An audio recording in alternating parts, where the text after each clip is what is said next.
Fun. Alrighty, so that's enough yakking from me.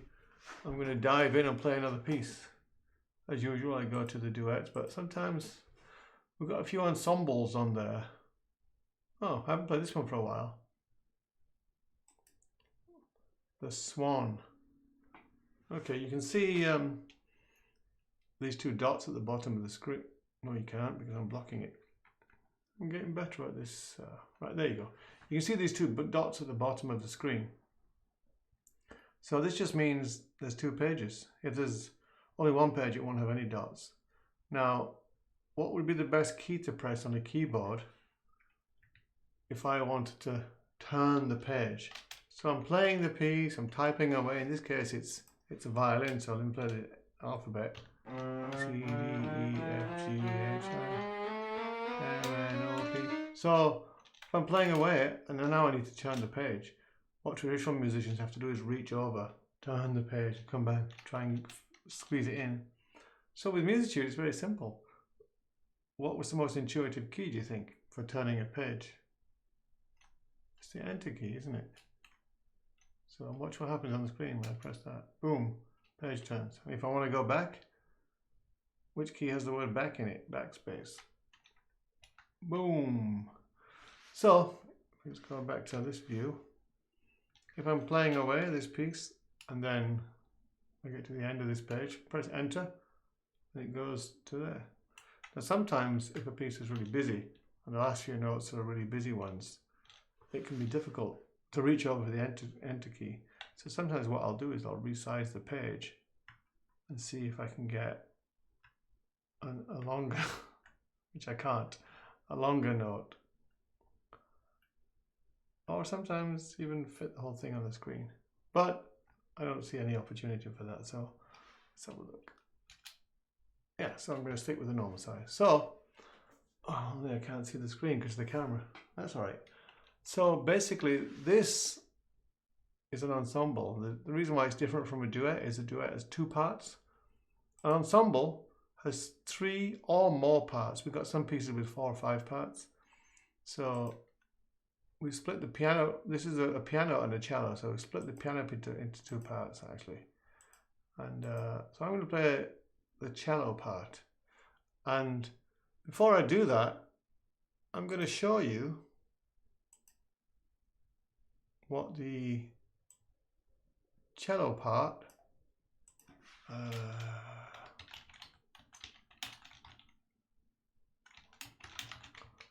should sound like. Now this is a husband and wife, really a wonderful couple, and they play pieces, sometimes pop songs, sometimes classical, and they play these pieces on their website. When I saw this piece, and I actually wrote to them and asked if I could use this on the website and in the live stream, and they wrote back really nice, just saying, yeah, I'm happy for you to use it.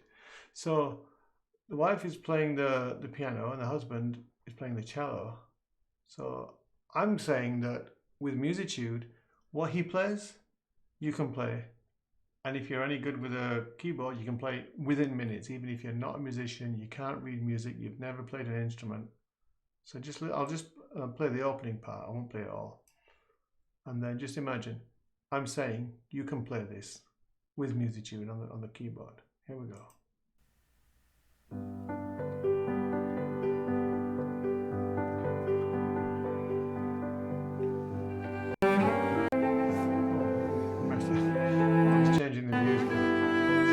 I was changing the views on the stream, but it also affected the. Yeah. All right. I won't do that again.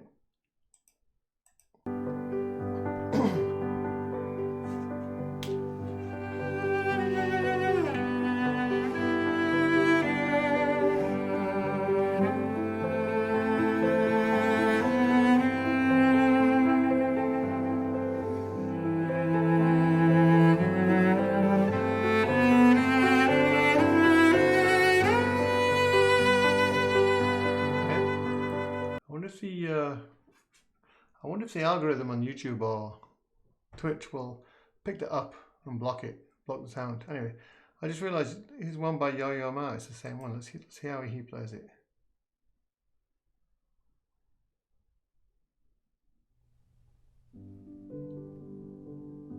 more gentle.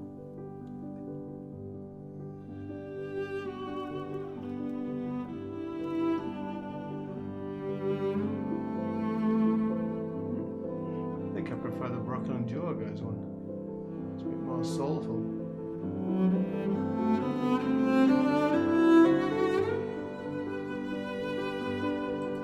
Alright, you get the picture. So I'm saying with Musitude, as long as you can use a keyboard fairly well, you can play that. And so you're going to hear the piano, which is the website playing the piano part, and you're going to hear the cello, which is, well, we're using the violin here, but you get the picture. So these here are rests. A rest in music means count that beat, but don't play it. And because the reason why you have them there instead of just starting here is because the part I'm playing with, which is the piano, does have music along there. Sorry, I just killed a mosquito. So I'm going to now tell the piano website to play part 2 and part 3. So I click play all accompaniments. And then when it comes to here, I'm going to play. And I'm going to play just what he played. And the reason why I love to use this piece to demonstrate is because it's classical, it's elegant, and it's slow. And so it's easy to pick up. And also, because it's so elegant and lovely, well, it's classical in the general sense, it's from the Romantic era. But even though it's a respected, wonderful piece, you feel a sense of accomplishment. And also it breaks the mentality of, oh, I could never be a musician, I couldn't play that. All right, so let me just play it for you once and then we'll talk a bit more about it.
There, as you see, I finished playing the piece early, just as I came in late, and the piano completed.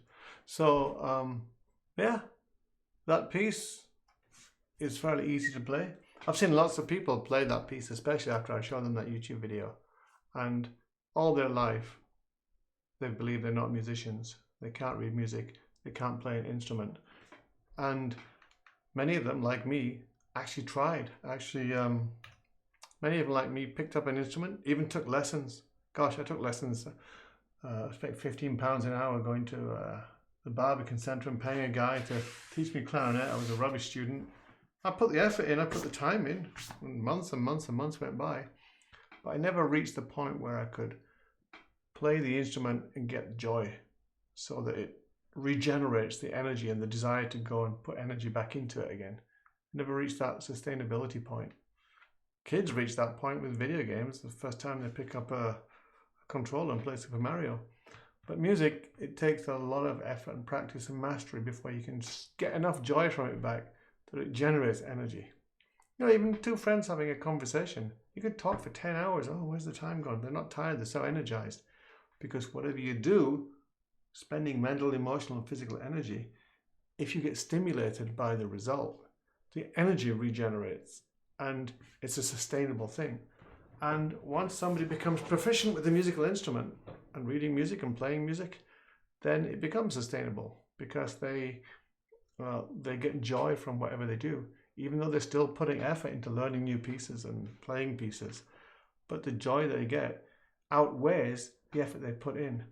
And people are willing to put in effort and suffer and sacrifice their time and their social life to learn something like a musical instrument because they have hope that they will get joy from it at some point.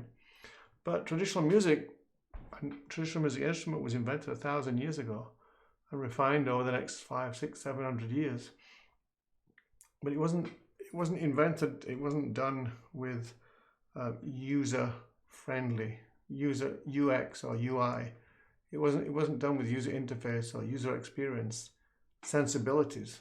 And so people who were the geniuses of creating music and musical instruments, they didn't really have the discipline of thinking, does a dunce like Peter understand this, or should we make it a bit accessible for them?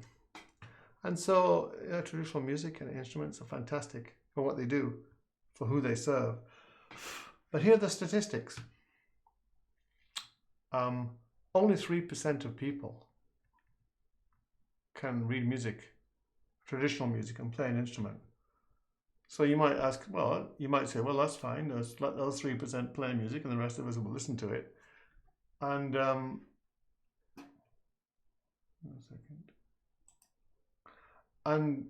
but the reality is, even though only 3% can read music and play an instrument, and 90% want to, 90% want to, sorry, 97, so I'm getting my stats mixed up. 3% of people can read music and play an instrument. 97% can't, but 90% of all people want to, even though they can't. What is 90% of 97%? It's 87.3%. So 87.3% of all people who are in the same category I was in really want to learn and play an instrument, but just struggle to learn. So it's not actually that people don't want to, just because the evidence, the fact that you see 97% not doing it, maybe 97% don't want to do it. That's not the case. Most want to, but every time they try it, it's just prohibitively difficult and too much of a challenge. So they don't give up because they no longer want to. They give up because, with regret, that sorry they couldn't progress. So Musitude solves that issue, because instead of them having to learn an instrument interface which,